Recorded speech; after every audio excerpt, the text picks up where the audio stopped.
Meus amigos, Participação Médica em Debate está de volta. Estamos aqui com o professor Jorge da Cunha Barbosa Leite, que é o responsável pela disciplina de otorrinolaringologia na Escola de Medicina e Cirurgia da Unirio. O Dr. Jorge Leite tem feito um trabalho interessantíssimo na formação dos seus alunos e também dos seus residentes.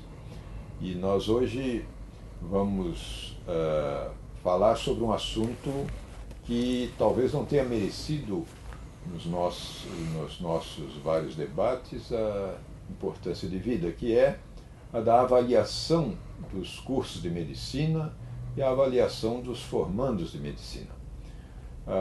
Um exame recente feito no Estado de São Paulo pelo Conselho Regional do Estado de São Paulo trouxe a surpresa de que quase 70% dos candidatos não alcançaram a média considerada, a nota considerada necessária e adequada. E isso fez com que algumas lideranças defendessem a generalização desse exame e que ele tivesse consequências mais definidas, no sentido de afastar aquelas faculdades e aqueles formandos que não tivessem condições de prestar um atendimento médico adequado à população. Houve quem sugerisse que o Revalida, que é um exame feito hoje exclusivamente para formandos no exterior, fosse estendido a todos os formandos no Brasil. Gostaria de ouvir a opinião do Dr. Jorge Leite sobre isso. Doutor Márcio, o que a gente pensa a respeito disso é que, de um modo geral, nós brasileiros temos muito medo de sermos avaliados, né?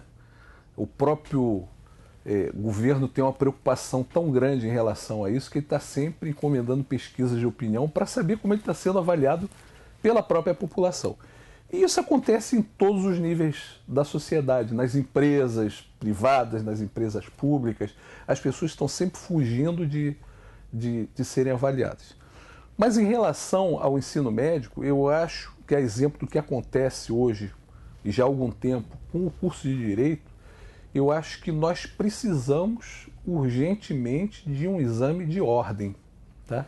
Isso, inclusive, resolve uma outra questão muito interessante, que é em relação à abertura de cursos de medicina e a seleção das pessoas que iriam cursar medicina. Né? Então, esse exame de ordem, uma vez que pudesse e fosse obrigatório, né, ser feito por todos os médicos em via de formação, né, e na iminência de se formar, se isso fosse feito, não teria problema nenhum que fosse abertas quantas faculdades de medicina quisessem abrir. Por quê? Porque, no final das contas, o funil teria uma boca larga, mas uma saída bem estreita. Né? E, com isso, todos teriam, para o exercício da profissão, que atender às necessidades estabelecidas, as metas estabelecidas, né? E para que pudesse exercer livremente a medicina. E aí tanto faria se quem fosse fazer a prova, fosse ser submetido à prova, tivesse sido formado em Cuba, na Alemanha, na Suécia, nos Estados Unidos ou no Brasil. Todos teriam que fazer essa prova. Quem formasse lá fora faria quando ingressasse aqui. E quem cursasse aqui poderia, essa avaliação poderia ser diluída ao longo do curso de medicina, sendo feita ao final do segundo, do quarto e do sexto ano, por exemplo, a cada 2 anos, fazer uma avaliação para ver se esse indivíduo está evoluindo bem. E as escolas automaticamente seriam avaliadas em função dos alunos que fossem aprovados. Né? A gente sabe que por trás da importação dos médicos cubanos existem outros interesses. Né? A gente sabe que o vestibular para medicina talvez, se não for o mais difícil, está entre os mais difíceis, né, de se obter aprovação. Então, um monte de gente que quer ser médico, mas nem todos têm condição de se tornarem médicos realmente. A gente sabe que isso acontece. E o que a gente vê no nosso país em relação à importação dos cubanos é que muitos cubanos que estão retornando ao Brasil, na realidade, eles não são cubanos de nascença. Eles são médicos cubanos, mas brasileiros, filhos de sindicatos, de associações, agremiações político-partidárias, etc., etc., que foram estudar com bolsa pelo partido político ou pelos movimentos sociais, foram estudar em Cuba e por indicação puramente política. Eles não sofreram nenhum tipo de avaliação de conhecimento para cursar medicina, diferente dos que aqui ingressam mediante o exame de vestibular normal, a prova, seja prova do Enem, mas existe uma avaliação em função do número de vagas ser pequeno e a procura ser muito grande, né? E daí derivaram, inclusive, os outros cursos paramédicos, né, de outras profissões que trabalham quer dizer, junto, né, paramédicos, trabalham junto ao médico. O fisioterapeuta, fonoaudiólogo, terapeuta ocupacional, etc., etc. Então, alguns optam por fazer essas profissões ligadas à medicina porque não lograram passar no vestibular. Outros preferem ir para Cuba, cursar medicina em Cuba, por indicação política.